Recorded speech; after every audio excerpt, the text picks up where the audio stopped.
வணக்கம். இப்ப பார்த்தீங்கன்னா, நெறைய பேர் வந்து தெருநாய்களுக்கு உணவு வைக்கிறத வந்து பெரிய குற்றமா நெனச்சு தடுத்துட்டு இருக்காங்க. ஏன்னா, இவங்க உணவு வைக்கிறதால தான் வந்து தெரு நாய்கள் அந்த தெரு நாய்கள் வந்து இனப்பெருக்கம் அதிகமாகுதுன்னு நெனைக்கிறாங்க. தயவுசெய்து அந்த தப்பான எண்ணத்த மாத்திக்கங்க. ஏன்னா வந்து ஒரு ஃபீடர்ஸால மட்டும் தான் தெரு நாய்க்களோட இனப்பெருக்கத்த குறைக்க முடியும். அவங்களால மட்டும் தான் அந்த நாய்கள தூக்க முடியும். அதனால தான் உணவு வைக்கிறாங்க. அவங்க அவங்க வந்து எங்களோட பணத்த போட்டு, எங்களோட டைம செலவு பண்ணி, நாங்க தெரு நாய்களுக்கு உணவு வச்சுட்டு இருக்கோம். அது வந்து நீங்க தடுத்தீங்கன்னா, கண்டிப்பா அதோட இனப்பெருக்கத்த குறைக்க முடியாது. அதே மாதிரி இந்த மாசம் நாங்க வந்து 13 எ ஏபிசி பண்ணியிருக்கோம். Animal birth control. இத பார்த்தீங்கன்னா, இதுல வந்து இந்த 13 ஸ்லாட்டும் வந்து பிரபா வேணுகோபால் அவங்க எங்களுக்கு குடுத்துருக்காங்க.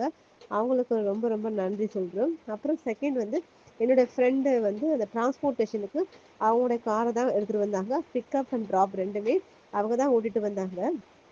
அவங்க தான் ட்ராப்பும் பண்ணாங்க. அவங்களுக்கும் நான் நன்றி சொல்றேன். அதே மாரி இங்க இருக்க தெருநாய்க்கள்லாம் பார்த்தீங்கன்னா, நாங்க எங்கள யாருன்னே தெரியாத தெருநாய்க்கள் தான். ஆனா எங்ககிட்ட அவங்க எவ்வளோ ஒரு அன்பா இருக்காங்க பாருங்க. ஏன்னா பொதுமக்கள் வந்து நாய்கள் கிடைக்குது, நாய் கிடைக்குது சொல்றீங்க.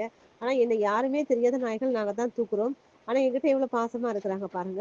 அதனால நீங்க வந்து முடிந்த அளவுக்கு நாய்களுக்கு உணவு வச்சா மட்டும் தான் தெருநாய்க்களோட இனப்பெருக்கத்த குறைக்க முடியும்.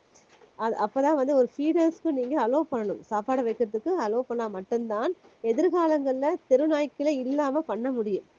அப்புறம் கவர்மெண்ட்டுக்கு நாங்க வந்து ஒரு ரெக்வெஸ்ட் வைக்கிறோம். என்னன்னா, இங்க ஒவ்வொருடைய டாக் ரெஸ்கியூவர்ஸ் அண்ட் ஃபீடர்ஸ் உடைய டேட்டா பேஸ எடுத்துட்டு, அவங்க எங்கெங்க ஃபீட் பண்றாங்கன்னு நீங்க நோட் பண்ணி வச்சுக்கிட்டு, தெருநாய்களுக்கு வந்து கருத்தடைக்கு கருத்தடை வந்து நியர்பை எங்கேயாச்சும் ஒரு ஒரு பிரைவேட் கிளினிக்கோ எதுவும் நீங்க அரேஞ்ச் பண்ணி குடுத்தீங்கன்னா, நெறைய ஃபீடர்ஸ் வந்து ரெடியா இருக்கிறாங்க. ரெஸ்கியூவர் ஃபீடர்ஸ் வந்து தெருநாய்களுக்கு கருத்தடை பண்றதுக்கு ரெடியா இருக்கிறோம். ஆனா, ஃபினான்ஷியல் சப்போர்ட் கிடையாது. இவங்க பிசிக்கலா ஹெல்ப் பண்ண ரெடியா இருக்கிறாங்க. அதனால கவர்மெண்ட் வந்து இது வந்து எங்களுக்கு வந்து எங்கெங்க ஆப்பரேஷன் பண்ணணும், இதெல்லாம் வந்து நீங்க வந்து டிரான்ஸ்போர்ட்டேஷன் ஆப்பரேஷனுக்கு சப்போர்ட் பண்ணீங்கன்னா, கண்டிப்பா எதிர்காலங்கள்ல நாய்களோட இனப்பெருக்கத்த கண்டிப்பா நாங்க குறைப்போம். அதுக்கு வந்து கவர்மெண்ட் வந்து எல்லா ஃபீடர்ஸ் உடைய நேம் ஒரு ஐடி கார்டு குடுத்து, அவங்களுக்கு வந்து ஒரு அங்கீகாரம் குடுக்கணும் சாப்பாடு போடுறதுக்கு. அப்பதான் வந்து நாய் தொல்லை சொல்லியிருந்தா, நாய் தொல்லைக்கு என்ன என்ன சொல்யூஷன்றத பொதுமக்கள் பார்க்கறது இல்ல.